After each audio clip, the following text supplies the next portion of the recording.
जी बिल्कुल इंज ही है। तक्या जाए तो दिन ब दिन जी चीनी का बुरहान है वह शिद्दत इख्तियार करता जा रहा है।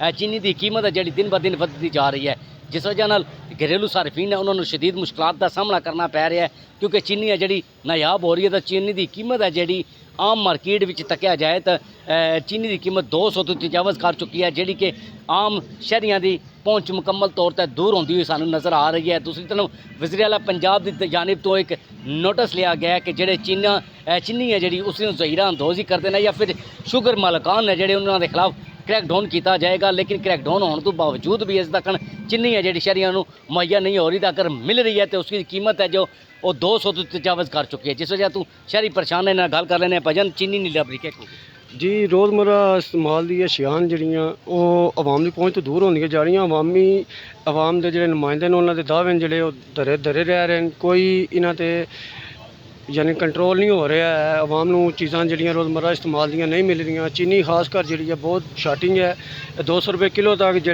मिलती नहीं है। पहली तो गल मिलती नहीं है, मार्केट भी अवेलेबल नहीं है। साडा मुतालबा है गौरमेंट नाल भी चीनी की जी कीमत घट करके तो आवाम को मुहैया की जाए।